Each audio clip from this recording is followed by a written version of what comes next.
Haleluya. Haleluya. Jemaat Tuhan dipersilakan duduk semua.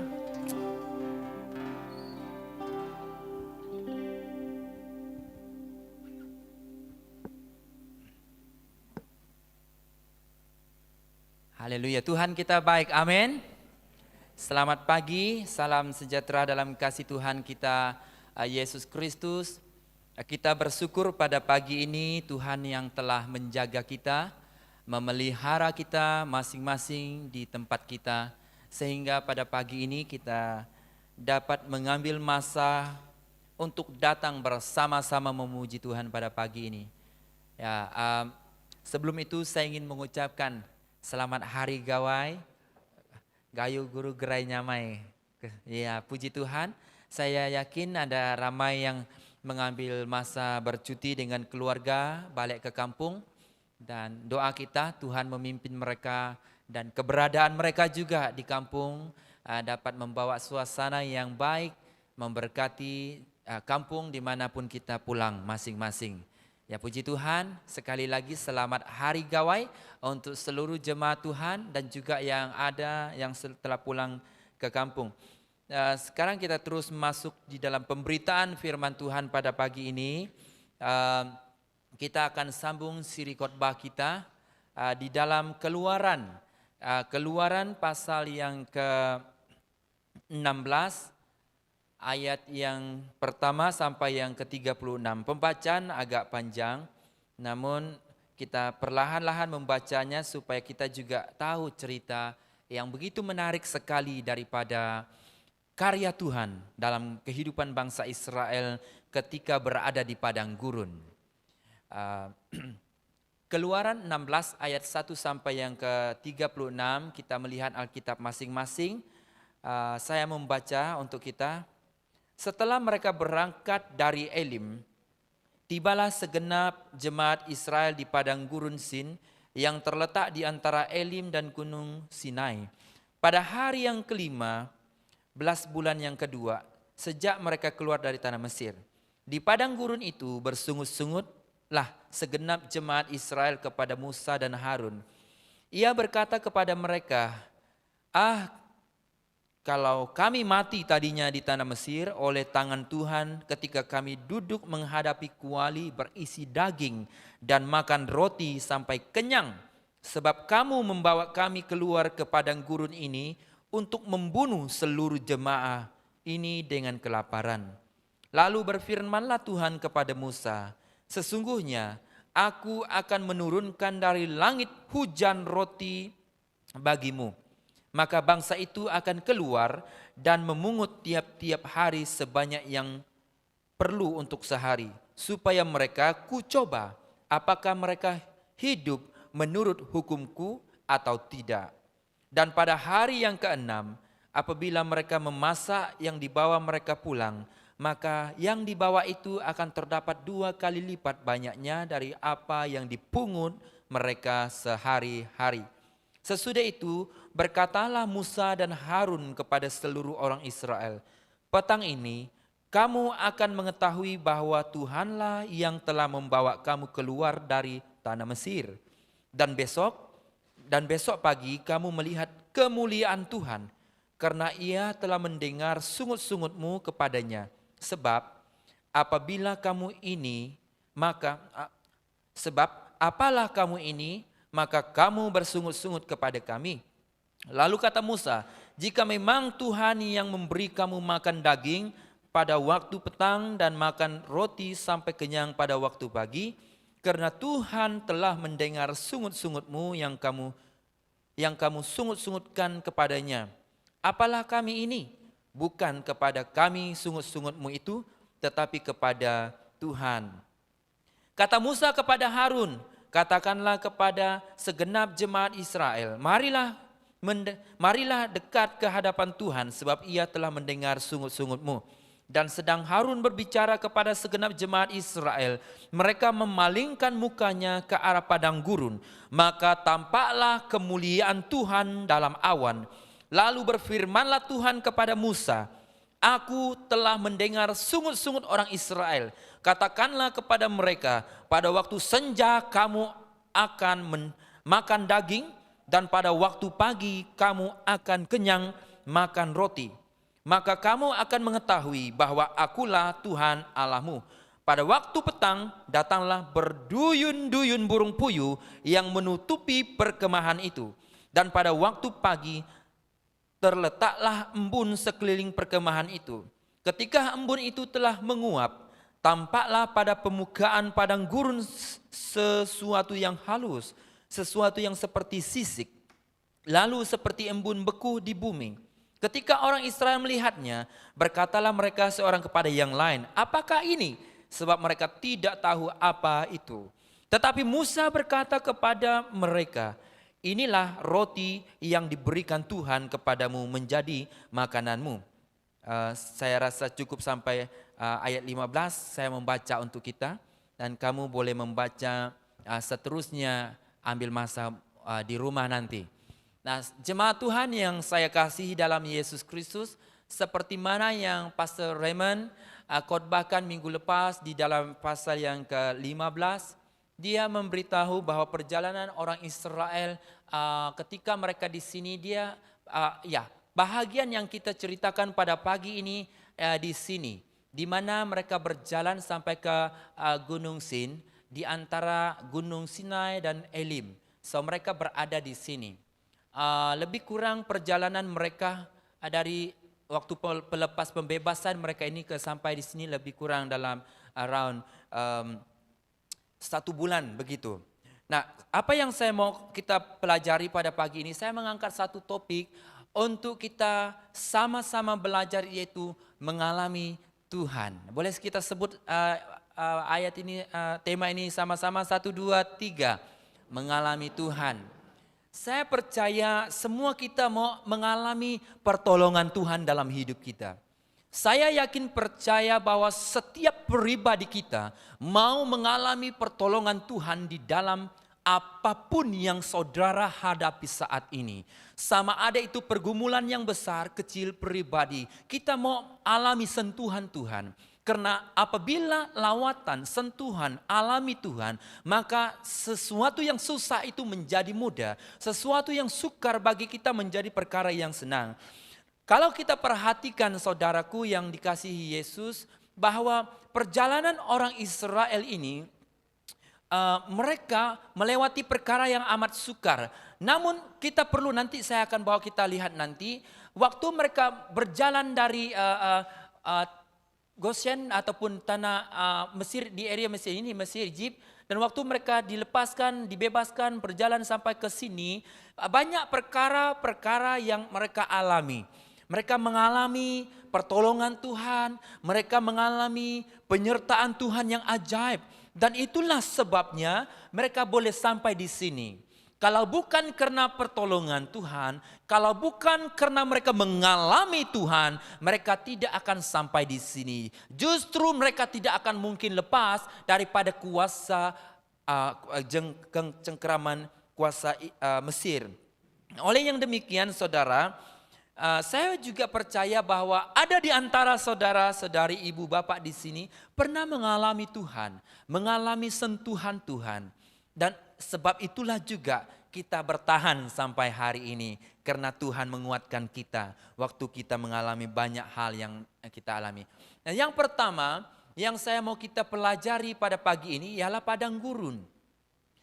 Di dalam ayat 1 hingga yang kedua berkata, setelah mereka berangkat dari Elim, tibalah segenap jemaat Israel di padang gurun Sin yang terletak di antara Elim dan Gunung Sinai. Pada hari yang kelima, yang terletak pada Elim dan Gunung Sinai, pada hari yang ke-15 bulan yang kedua, sejak mereka keluar dari tanah Mesir. Dan di padang gurun itu bersungut-sungutlah segenap jemaat Israel kepada Musa dan Harun. Musa, Harun, Tuhan telah pilih, Tuhan telah angkat menjadi leaders, menjadi pemimpin. Dan waktu mereka membawa mereka di dalam perjalanan padang gurun, jemaat orang Israel mulai mengeluh. Mereka bersungut-sungut. Apa bahasa yang sangat kita senang? Bersungut-sungut, ya. Itulah sungut-sungut. Mengadu, komplain yang tidak membangun, komplain yang menjatuhkan. Bersungut-sungut ini bukan sesuatu yang sikap yang baik. Di mana komplain yang meruntuhkan semangat Musa, Harun. Seolah-olah kalau kita perhatikan lebih baik mati.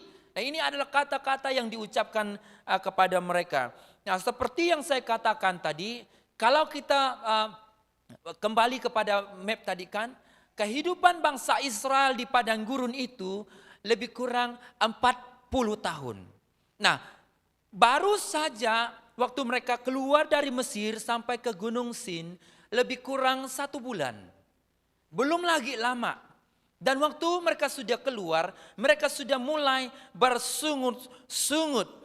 Dan saya katakan bahwa padang gurun adalah tempat ujian. Padang gurun adalah ujian hidup kita. Kita boleh membaca bahwa kenapa Tuhan membawa mereka di padang gurun, ya. Dikatakan setelah Firaun membiarkan bangsa itu pergi, Allah tidak menuntun mereka melalui jalan ke negeri orang Filistin, walaupun jalan ini yang paling dekat. Sebab firman Allah, jangan-jangan bangsa itu menyesal apabila mereka menghadapi peperangan, sehingga mereka kembali ke Mesir. Tetapi Allah menuntun bangsa itu berputar melalui jalan di padang gurun menuju ke Laut Teberau dengan siap sedia berperang. Berjalanlah orang Israel dari tanah Mesir. Kalau kita melihat bahwa tangan Tuhan sendiri yang berjanji yang akan memimpin mereka di padang gurun. Dia tidak memakai jalan yang shortcut tadi. Kalau kita perhatikan kembali, kalau kita perhatikan jalan yang paling shortcut, jalan singkat dari sini sampai ke tanah Kanaan, tanah perjanjian sudah. Kenapa harus datang melewati laut mati dan melewati padang gurun yang begitu? Dan bayangkan di dalam perjalanan ini mereka tidak boleh jalan sesuka hati. Tetapi mereka ditentukan oleh Tuhan. Kalau berkemah, mereka harus berkemah. Sama ada 1 hari, setengah hari, 1 bulan, 1 tahun. Itu ditentukan oleh Tuhan sendiri. Itu sebabnya secara keseluruhan mereka di sini, mereka berjalan 40 tahun.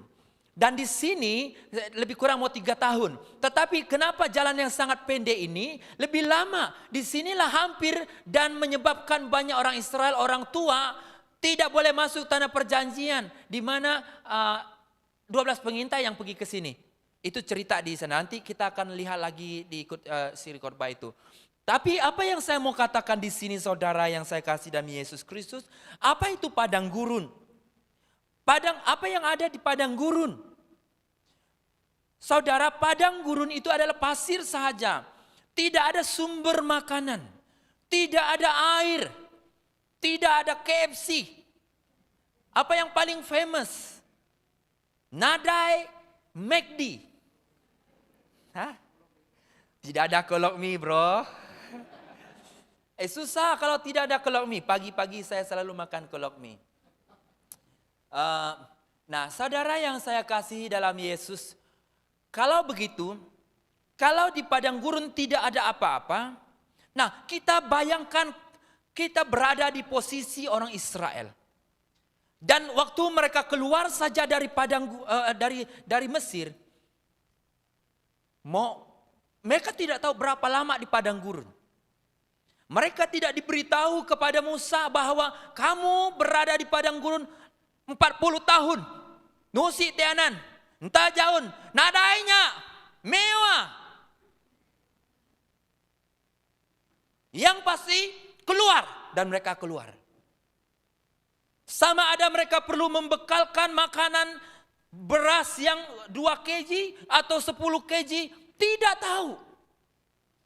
Kalau pastor mau belanja 1.000 orang 1 minggu, gulung tikar sudah. Bagus gulung tikar. Gulung perut. Ada bahasa gulung perut. Saudara, itu 1.000. Kita ingat mereka ini juta. Tetapi waktu mereka keluar, luar biasa. Tangan Tuhan yang memimpin mereka. Padang gurun tidak ada kehidupan. Tidak ada jalan keluar dengan cara manusia. Tetapi dengan cara Tuhan. Bahwa mereka akan melihat kemenangan demi kemenangan. Pertolongan Tuhan yang pasti. Pertolongan Tuhan yang pasti ada. Bila mereka bergantung percaya kepadanya. Sebab Tuhan sendiri berjanji bahwa tangan Allah sendiri, tangan Tuhan sendiri yang akan memimpin mereka. Dia akan membimbing mereka di dalam perjalanan mereka kalau dalam Keluaran 17, saya baca sekali lagi dikatakan, sebab firman Tuhan, jangan-jangan bangsa ini menyesal apabila mereka menghadapi perperangan. Sehingga ayat 18, tetapi Allah menuntun bangsa itu berputar-putar melalui jalan di padang gurun menuju Laut Tebrau. Dengan siap sedia berperanglah berjalan orang Israel ke tanah Mesir. Mereka dituntun Tuhan, mereka dituntun oleh Allah sendiri. Allah yang menuntun mereka, Allah yang memimpin mereka. Luar biasa saudara, Tuhan yang memimpin mereka ya. Nah, apa yang saya mau katakan, saya tidak tahu apakah padang gurun saudara pada pagi ini. Padang gurun itu adalah cobaan. Padang gurun itu adalah ujian. Waktu mereka keluar, seolah-olah tidak ada jalan di Laut Tebrau, Tuhan belah Laut Tebrau. Ketika waktu mereka putus harapan, ketika mereka mau menyeberangi Laut Tebrau, Tuhan membuka jalan bagi mereka. Nah, sewaktu mereka berada di padang gurun, mereka tidak ada lampu, tidak ada generator untuk menghidupkan lampu waktu malam. Tuhan sediakan, Tuhan adakan tiang api waktu malam. Luar biasa Tuhan sediakan. Mereka mengalami Tuhan saudara. Mereka mengalami Tuhan. Ketika mereka berjalan, waktu panas, waktu saya tak pernah lah pergi ke padang gurun. Tak tahu macam mana situasi masa itu. Tetapi yang pasti Tuhan memberi tiang awan atas mereka. Mungkin ada panas kan? Sehingga Tuhan membuat awan di atas mereka. Mereka tidak perlu sewa kanopi. Mereka tidak perlu sewa Campus kah? Tak perlu. Tuhan sediakan. Wow, kalau mau jalan waktu malam, mana lampu sulu kita wai? Tak perlu. Ada tiang api yang menuntun mereka. Apa yang berlaku lagi ketika mereka baru masuk, kalau kita kembali ke peta tadi, khotbah minggu lepas. Di mana air yang mereka mau minum pahit. Tetapi ketika Tuhan melakukan perkara yang ajaib, mereka boleh minum air yang pahit, telah berubah menjadi air yang manis. Kata pastor khotbah minggu lepas, yang manis buat kita cergas, buat kita bertenaga. Betul juga, kalau main badminton, minum air suam saja perlu habis, tidak bertenaga. Tapi kalau minum 100 plus, bukan saya mau promosi 100 plus. Tapi kita minum 100 plus terus segar. Dia manis. Apatah lagi makan madu. Saudara, kenapa mereka bertenaga? Karena mereka diberkati Tuhan. Karena mereka mengalami Tuhan. Saya bertanya kepada saudara dan kita semua pada pagi ini. Apakah padang gurun yang kamu alami? Dan sehinggalah bahagian firman Tuhan yang kita baca pada pagi ini berbicara tentang mana dan burung puyuh. Mereka sampailah bangsa Israel ini, mereka bersungut-sungut kepada Musa. Biasalah kita ini memang senang bersungut-sungut. Senang komplain. Waktu mereka mulai komplain, kami ini lapar. Bagus kami di Mesir dulu. Ada kami makan daging. Bagus Tuhan bunuh kami tengah kami makan itu hari. Napa bawa kami sini? Bayangkan semua jemaat datang komplain dengan Pastor Raymond. Pastor Raymond, kenapa kau buat kita begini? Bagus kamu bunuh saja saya. Bagus saya. Bagus kami balik saja ke kampung ataupun balik ke tempat kami. Apa guna ikut kau? Bukan main sakit hati. Kita sepatutnya, tapi Pastor Raymond tenang saya. Maksud saya Musa tenang saja. Nah, inilah sungut-sungut yang berlaku. Tapi Allah, dia buat burung puyuh datang. Bestnya. Sedap kan makan burung puyuh? Pernahkah? Tak pernah. Sedap. Tuhan bagi burung puyuh. Tuhan bagi Tak tahu macam mana rasa roti itu. Sebab kita tak tahu. Tapi inilah bekalan yang Tuhan berikan kepada mereka. Tuhan berikan kepada orang Israel. Mereka mengalami Tuhan di dalam keadaan kesempitan hidup mereka. Di dalam keadaan tidak ada satu jalan keluar dalam pergumulan mereka. Tuhan buka jalan baru bagi mereka. Sebab itu saudara yang saya kasihi, kalau kamu tidak ada Tuhan semasa di padang gurun, semasa kamu mengalami pencobaan, goncangan hidupmu, kamu boleh dikatakan mati rohanimu. Sebab itu saudara, banyak orang mati secara rohani pada hari ini. Ketika dia mengalami goncang padang gurun, ketika dia mengalami padang gurun hidupnya, dia galang kabut dan bukan datang mengadu kepada Tuhan. Padang gurun ada tangisan. Padang gurun ada tekanan, ada ujian. Dan kita perlu bergantung kepada Tuhan. Yang setuju katakan amin. Karena hanya Tuhan sahaja yang dapat membawa kita keluar dari padang gurun hidup kita. Saudara yang saya kasihi, pertanyaan yang sangat penting yang saya mau tanya kepada kamu dan kita pada pagi ini. Waktu kamu di kemuncak tekanan hidup, adakah kamu bergantung kepada Tuhan? Ketika kamu dalam sebuah krisis yang paling besar dalam hidupmu, adakah itu membuat kamu semakin akrab bergantung kepada Tuhan? Atau membuat kamu mengambil jalan penyelesaian dengan keinginan, kemahuan, kedagingan tersendiri? Mungkin soal keluarga yang kamu hadapi, soal kampung kamu, soal kerja kamu, soal bisnis kamu. Adakah itu yang membuat kamu bergantung pada Tuhan atau mulai menyisihkan Tuhan, mulai melupakan Tuhan? Ingat, bila Anda bergantung pada Tuhan, kamu akan mengalami apa yang orang Israel alami. Itu janji Tuhan. Kalau Tuhan mengizinkan kita keluar dari padang gurun, keluar dari Mesir, Tuhan juga akan menuntun kita di padang gurun. Kenapa Tuhan membiarkan orang Israel ini? Kenapa Tuhan membiarkan orang Israel ini keluar, berada di padang gurun? Karena dia mau melatih mereka. Dia mau mengajar mereka untuk bergantung kepada Tuhan. Dia mau mempersiapkan mereka menjadi anak yang benar-benar bergantung kepada Tuhan. Sebab padang gurun tidak ada apa-apa. Dan mereka harus melihat kepada Tuhan. Tetapi saudara, ketika kita alami padang gurun kita, ingat, bergantung kepada Tuhan dengan datang membawa tangisanmu. Kunci padang gurun adalah bersandar pada Tuhan sepenuh hati kita. 100%, bukan 50-50. 50-50 berarti itu bukan bergantung kepada Tuhan. 50. Oke, saya buat sebuah perumpamaan lah. Kalau 50-50, kamu sayang istri suami kamu 50-50 saja. Susahnya. Kalau yang sudah bersuami hari ini 50 sejak kamu itu dengan cinta kamu dengan istri kamu, suami kamu. Saya rasa perlu didoakan ya Pastor, supaya naik lagi 100%. Sebab 50-50.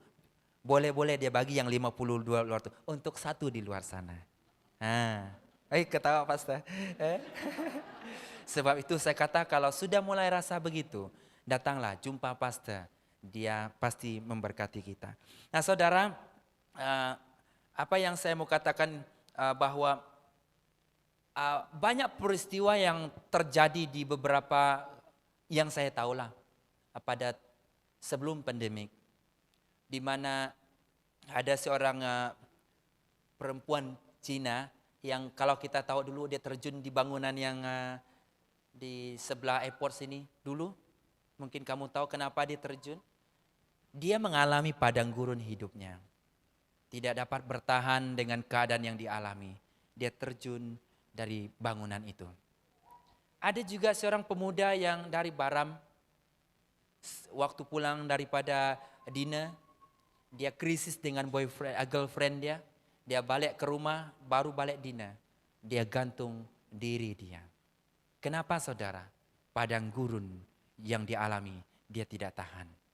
Dan dia mengambil keputusan jalan sendiri, bukan bergantung kepada Tuhan. Ada juga cukup lama, sama ada kamu masih ingat dalam newspaper, seorang bapak, dia bunuh 2 anak dia. Dia bunuh juga istri dia dan akhirnya dia bunuh diri dia sendiri. Di Cebu. Kenapa? Karena dia banyak hutang, dia tidak tahu jalan keluar. Tetapi dia untuk mengakhiri penderitaan itu, dia bunuh anak dia, termasuk diri dia sendiri. Kenapa itu terjadi? Sebab goncangan padang gurun yang begitu berat dia rasakan. Sehingga dia bukan mencari Tuhan, tetapi dia cari cara dunia. Jemaat yang dikasihi Tuhan Yesus, padang gurun itu sederhana.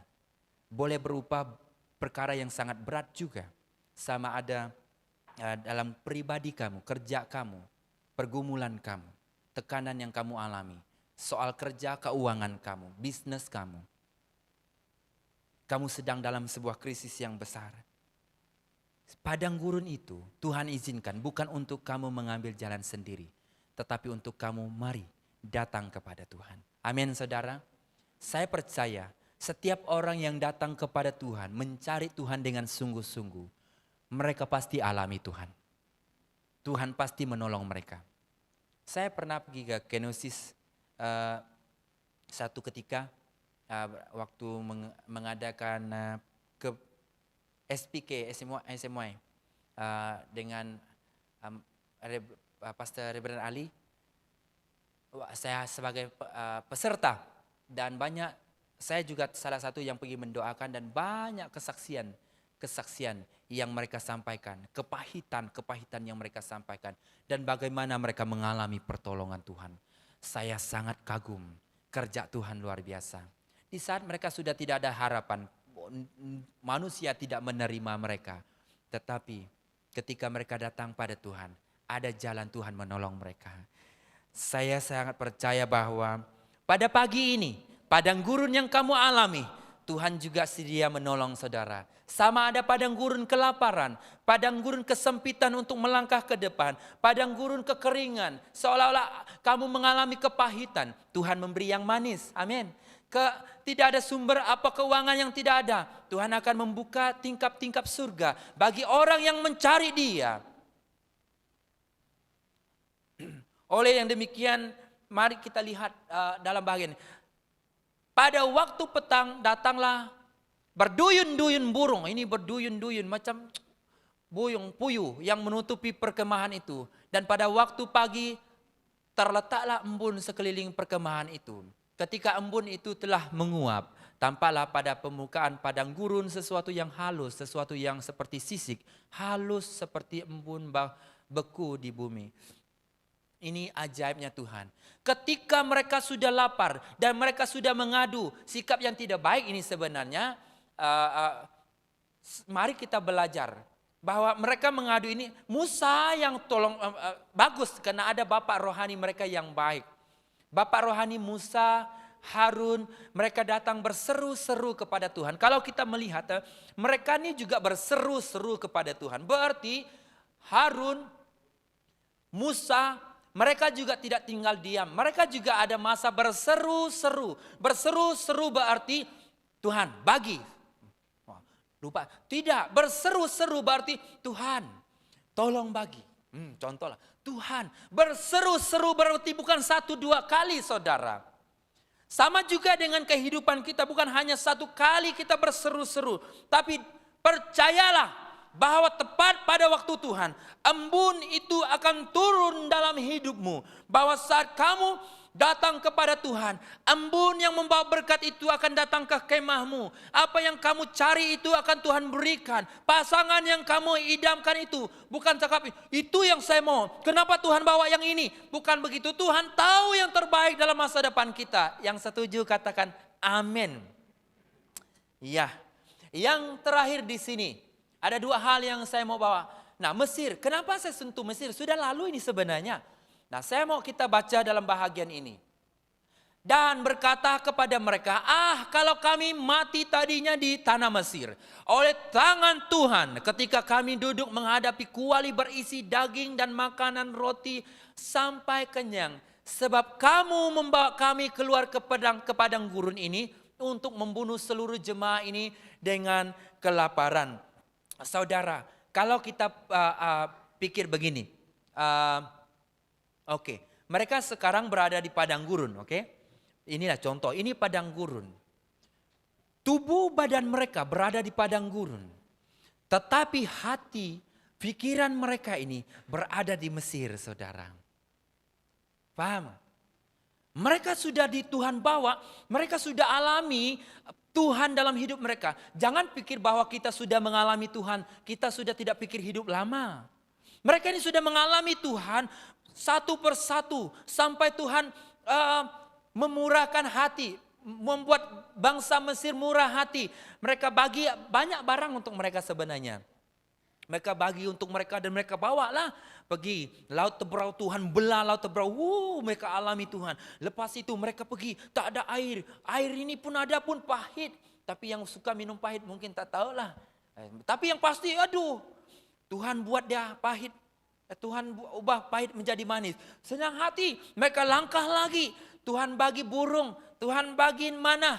Mananya? Jaku Iwan. Tuhan bagi mana kesidak ya? Jadi memang sudah itu, walaupun sudah di sini, sudah mengalami Tuhan, tetapi pikiran mereka berada di Mesir. Ayo, saudara yang saya kasih di dalam Yesus Kristus, apa yang ada di Mesir sebenarnya? Firaun. Dan Firaun itu sebuah gambaran, dikatakan kuasa iblis, sebuah gambaran perhambaan, kuasa jahat. Di mana kalau kita melihat orang Israel, mereka dilepaskan dari Mesir ini dengan begitu susah. Maksud saya susah, Tuhan melakukan banyak. Mereka mengalami pekerjaan Tuhan sampai yang ke-10 baru mereka terlepas. Mereka melihat air darah. Mereka melihat itu lalat pikat. Mereka lihat gelap. Lihat gelap. Yalah, lihat gelap. Lihat gelap. Gelap, mereka mengalami gelap. Banyak sampai ke yang ke-10 itu di mana semua anak sulung bangsa Israel mati. Dan oleh karena darah anak domba itu mereka bangsa Israel terlepas. Dan apa yang saya mau jelaskan di sini? Hanya oleh karena darah Yesus kita boleh terlepas daripada perhambaan kuasa jahat, kuasa iblis. Mungkin kita sudah mengalami didoakan sampai 5, 6, 7 kali.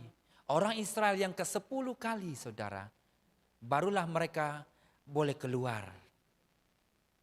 Dan waktu mereka keluar pun iblis ataupun yang gambaran iblis, kuasa jahat ini masih mengejar mereka sampai di laut Teberau.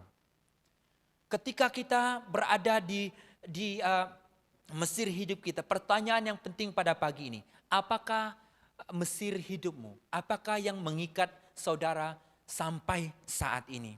Terikat dengan roh perzinahan? Terikat dengan rokok kamu? Terikat dengan ajimat, dada, kemabukan, pemberontakan, kebencian, dendam, sesuatu kepahitan, kutukan. Adakah itu masih mengikat saudara? Walaupun saudara sudah alami Tuhan sampai hari ini. Dan bangsa Israel sudah mengalami pelepasan, rupa-rupanya mereka belum lagi terlepas. Di mana hati pikiran mereka masih tertanam di Mesir yang sudah menjadi budaya hidup mereka. Seperti mana yang kita belajar minggu lepas, mereka masih merasa kepahitan. Tuhan buat air yang pahit itu Tuhan ubah. Mungkin kepahitan itu masih ada di Mesir. Tapi mereka masih mencintai Mesir mereka. Apa bezanya umpama tai? Saya sudah banyak kali buat ilustrasi tai. Apa bezanya kamu injak tai dulu. Hei, pasti gelik, gelik kamu. Betul kan? Injak tai anjing yang lekat, yang licak-licak itu. Keluar lagi dari celah-celah. Itu lebih parah. Saya percaya semua kita nih. Saya pun rasa gelik juga pikir barang macam nih. Memang kita cari air dengan kaki yang sudah ternganga begini. Ternganga ke ini. Kita cuci Mana ada cuci? Waduh, tai anjing nih. Kita pakai air. Sudah itu, saya mau tanya. Sudah kita terlepas dari ikatan tai anjing tadi. Dari tai anjing tadi. Kamu pulang, kamu tahu sejarah kamu di sana. Betul tidak? Contohnya kamu turun tadi tangga. Kamu injak tai anjing di bawah sana. Tengah naik tadi. Kamu turun pasti kamu dari awal deh. Ada satu tai anjing di bawah tadi. Pasti kamu akan ingat-ingat, betul. Jangan saja mau pulang. Ini tai anjing tadi. Nih, kamu injak lagi. Itu nama dia bodoh. Yang paling parah, kalau kamu sudah injak, panggil kawan. Nih geng, injak, sedap nih. Sedap. Sama dengan dosa, sama dengan kita sudah mengalami pelepasan. Tapi kamu sudah dilepas daripada tai anjing dosa ini tadi. Kamu mau lagi. Oh sedap bah itu. Bagus bah itu, enjoy bah itu. Kamu pergi lagi. Tepuk kawan kamu sebelah, jangan suka dengan tai anjing. Bukan tai anjing lah, tapi dosa itu maksud saya. Saya hanya buat perumpamaan. Yang paling parah, geng, nih, sedap. Kalau saya turun dari tangga yang tai anjing tadi, saya panggil semua jemaat, mari kita injak tai anjing itu. Sama lah maksud dia. Ada orang begitu, kalau kamu tidak mau injak tai anjingnya, tidak mau ini ya, saya tidak mau geng kamu sudah, putus kawan sudah. Kita tidak berkawan sudah. Ada yang begitu. Sebab itu saudaraku yang saya kasih dalam Yesus Kristus. Apa yang mengikat saudara pada hari ini? Saudara sudah alami Tuhan. Kamu sudah mengalami kemerdekaan mungkin. Tetapi kembali lagi pikiranmu kembali. Ada orang yang suka, terutama orang yang berilmu. Dulu dia kebal, contoh. Dia kuat. Sudah bertobat. Tiba-tiba ada kes gaduh besar. Wih. Dia mulai pikir, coba saya dulu. Oh, dia mau sudah. Pernahkah kamu rasa begitu? Mungkin saya pernah. Pernah juga saya terpikir begitu, sebab saya pernah ada ilmu dulu sebelum saya diproses Tuhan. Tapi waktu jadi hamba Tuhan, tengok orang gaduh, kita panas hati kan. Kalau saya dulu, ini tidak bagus sudah. Mulai kita mau yang lama itu. Tepuk kawan sebelah lagi, jangan macam tu geng. Sekali lagi saya katakan, mungkin kita sudah didoakan. Kita sudah mengalami perkara yang luar biasa seperti orang Israel. Orang Israel waktu mereka sudah di Mesir, di padang gurun, mereka masih mau. Kalau nanti ada khotbah-khotbah yang berikutnya, kita akan melihat why atau kenapa mereka berada di padang gurun sampai 40 tahun. Karena masih lagi mau kepada Mesir itu. Betapa susahnya mereka mengalami pelepasan hidup mereka. Sebab itu saudara, pagi ini saya tidak akan khotbah panjang. Tetapi mari kita alami Tuhan dalam hidup kita. Karena bila kita mengalami Tuhan, kamu menang dari padang gurun hidupmu. Saudara yang saya kasihi, mungkin saudara pernah didoakan 5 kali dari keterikatan kamu, tapi sampai hari ini kamu belum dapat lepaskan. Bersyukur ya, kalau ada 1 kali terus didoakan, kamu terus mengalami pelepasan. Mungkin ya banyak kali saya pernah doakan orang, sama ada dia perokok, tidak semua sama ya. Ada yang saya doakan sekali, terus masa itu pulang, mereka sengaja coba, pahit rokok itu bagi mereka, muntah mereka. Ada juga waktu mereka pulang, mereka masih lagi merokok. Banyak pengalaman orang-orang yang kita doakan. Dan apa yang saya mau katakan di sini, sama ada pemimpin kamu, orang tua kamu, siapapun yang pernah menumpangkan tangan dan berdoa bagi kamu, tapi kamu masih benci, kamu masih dendam, masih kepahitan, masih hidup di bawah kutukan dengan kuasa Mesir dalam hidupmu. Berseru pada Tuhan pada pagi ini, ya, datang kepada Tuhan, minta pertolongan Tuhan. Mari kita ambil masa ini untuk ambil masa bersama-sama menyembah Tuhan. Sebelum kita berdoa, ya, kita akan ambil masa berdoa pada pagi ini. Ada 2 hal yang kita pelajari, sederhana sekali. yaitu padang gurun. Apakah goncangan padang gurun hidupmu? Perjalanan kita, saudara, waktu kita di Mesir, kita diperhambakan. Sesudah kita mengalami pelepasan, kita dihantar Tuhan di padang gurun untuk menuju tanah perjanjian.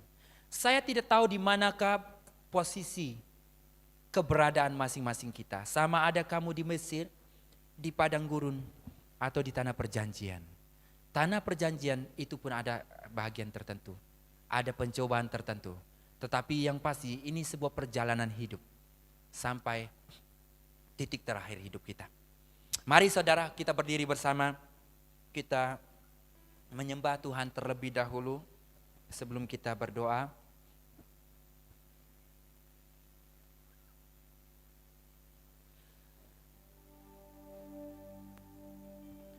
Saudara yang saya kasih dalam Yesus Kristus,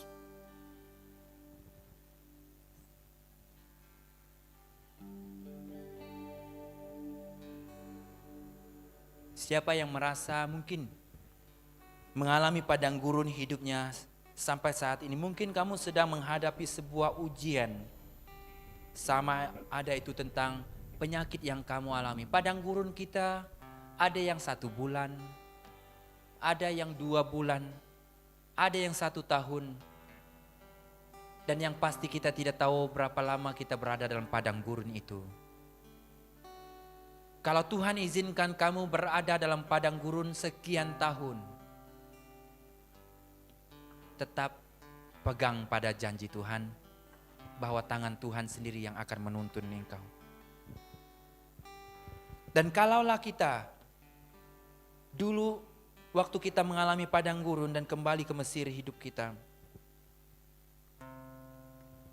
datang pada Tuhan dan berseru kepadanya, Tuhan, saya masih terikat dengan Mesir, hidup lama saya, tolong saya Tuhan. Tuhan boleh menolong kita, menolong saudara.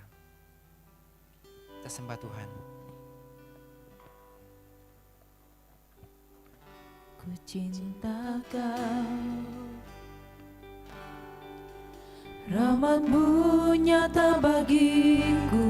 Biarlah ini doa pengakuan kita kepada Tuhan yang mengasihi engkau.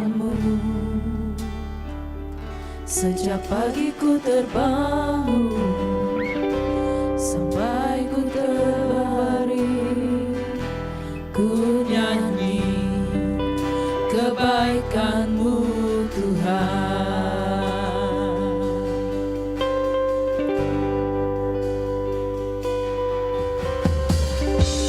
Sepanjang hidupku Kau setia, sepanjang hidupku Kau sangat Tuhan baik dalam hidup kita. Haleluya. Nafas-Mu memuliakan-Mu, ku nyanyi kebaikan-Mu Tuhan.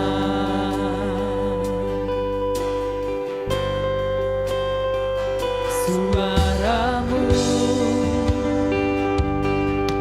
tuntunku lewati api, dalam gelap Kau ada bagiku.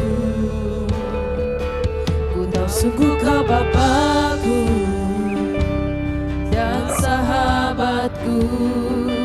Ku saksikan kebaikan-Mu Tuhan. Sama-sama katakan.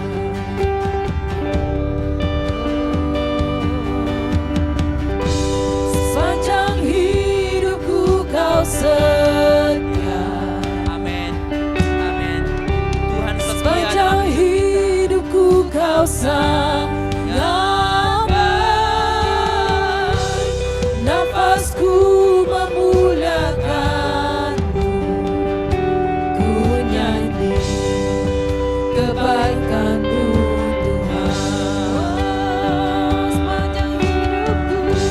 Sepanjang hidupku Kau setia, sepanjang hidupku Kau sangat baik.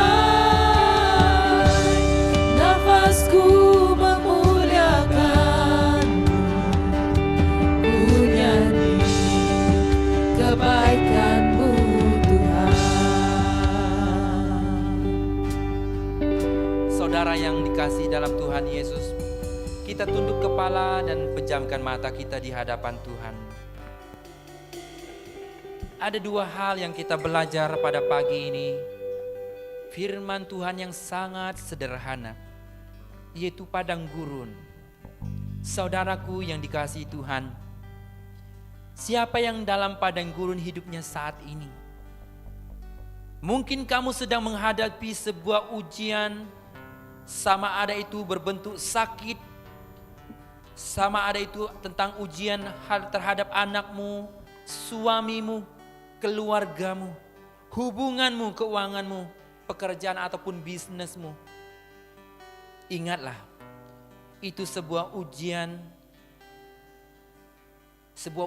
hidup yang menuju kepada tanah perjanjian yang disediakan Tuhan bagi kita yang bergantung kepadanya. Namun di saat kita tidak bergantung kepada Tuhan, kita akan gagal mengalami ujian kita. Saudara, mungkin ada yang sudah berkata, saya perlu didoakan untuk mendapat kekuatan di padang gurun ini. Saya perlu dikuatkan melewati padang gurun hidup saya. Kalau itu saudara, taruhlah tangan kananmu di hatimu, dimanapun kamu berada saat ini. Padang gurun kita tidak sama. Tuhanlah yang membelah laut Tebrau. Tuhanlah juga yang memberi terang ketika mereka melewati gelap badai. Tuhanlah juga yang memberi mereka awan ketika mereka di siang hari. Tuhanlah juga yang mengubah air yang pahit menjadi air yang manis. Tuhanlah yang memberi mereka makanan yang mereka perlukan. Dan Tuhan yang sama akan menolongmu melewati padang gurun hidupmu. Dia berjanji menolong engkau. Tuhan sumber kemenangan di padang gurun saudara. Yang kedua yang kita belajar pada pagi ini, keadaan Mesir. Siapa yang mungkin hidupnya terikat dengan hidup di bawah kutukan, yang terikat dengan berbagai tabiat buruk, ketagihan, sama itu berbentuk benci, mabuk, rokok, dendam, keterikatan dengan dosa, atau terikat dengan berbagai perkara yang tidak baik. Dan mungkin kamu mau berkata, Tuhan, satu hal ini saya belum mampu lepaskan. Lepaskan saya dari ikatan Mesir hidup lama saya ini. Kalau itu saudara, pada pagi ini, taruh tangan kananmu di hatimu, di mana engkau berdiri. Saya akan mendoakan saudara dari tempat ini. Dan saudara juga perlu mengakui di hadapan Tuhan. Serahkan, berseru-seru kepada Tuhan.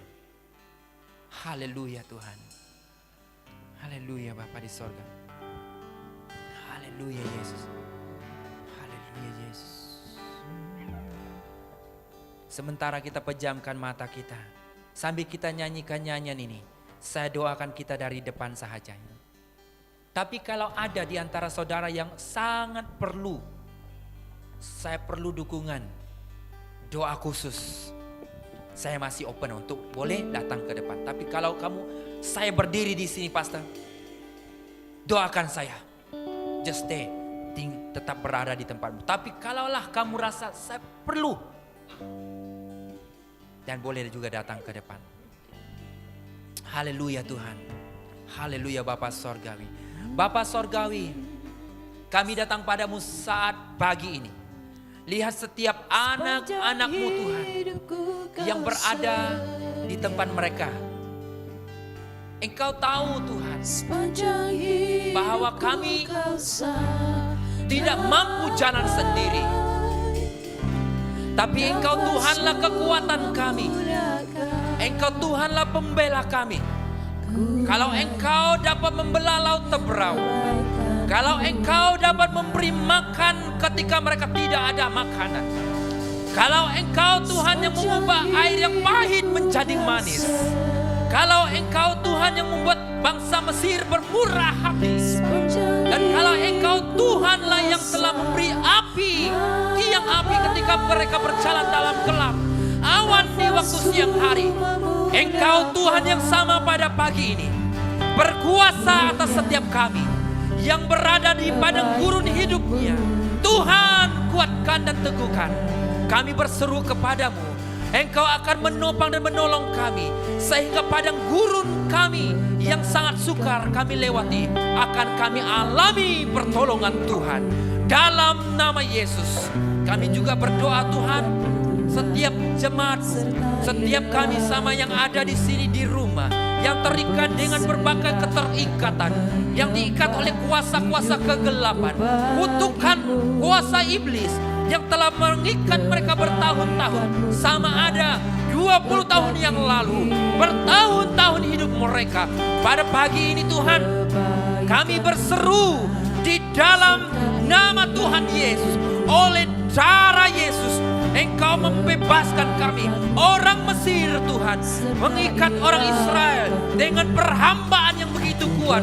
Namun oleh karena kuasa Allah sendiri, ketika mereka mengorbankan anak domba dan dioleskan darahnya di pintu gerbang mereka, pintu rumah mereka, mereka mengalami pelepasan dari maut. Dan kami percaya oleh darah Yesus tercurah atas kami, kami juga mengalami kemenangan daripada Tuhan yang telah menyelamatkan kami melalui salib Kristus. Darah Yesus, kami dimerdekakan. Yang terikat saat ini, lepaskan, bebaskan mereka.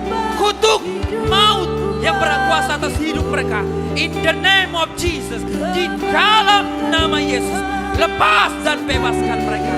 Haleluya, haleluya, haleluya. Naikkan pujian kita bagi Tuhan. Haleluya. Sepanjang hidupku kau setia. Sepanjang hidup kita Tuhan tetap setia.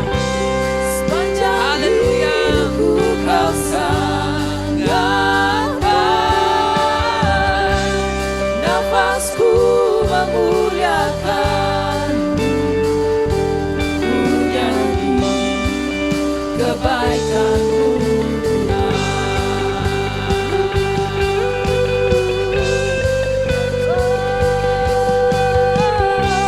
Sepanjang hidupku kau setia. Amin. Sepanjang hidupku, sepanjang hidup ini Tuhan setia. Dia baik selalu. Haleluya. Nafasku memuliakan, ku nyanyi kebaikan-Mu Tuhan. Ku nyanyi kebaikan-Mu Tuhan. Ku nyanyi kebaikan-Mu Tuhan. Terima kasih Tuhan, kami meninggikan nama-Mu atas kebaikan-Mu. Sepanjang hidup kami Engkau setia bersama kami. Kebaikan Tuhan telah kami alami setiap waktu. Hanya kami Tuhan yang tidak setia mengikuti Engkau. Tuhan, pada pagi ini kami bersyukur Engkau baik, telah memberkati kami ibadah ini dari awal, pertengahan sehingga selesainya. Dan seluruh jemaat Tuhan, ulanglah dengan berkat, damai sejahtera Tuhan menyertai kita semua. Sehingga di masa akan datang kita bertemu lagi atas berkat di mana kita mengalami Tuhan hari demi hari, kemenangan dan demi kemenangan saudara dan kita alami karena Tuhan berada di pihak kita. Di dalam nama-Mu Yesus kami mengucap syukur. Semua kita katakan amin. Haleluya. Haleluya. Jemaat Tuhan dipersilakan duduk. Terima kasih. Tuhan memberkati kita semua.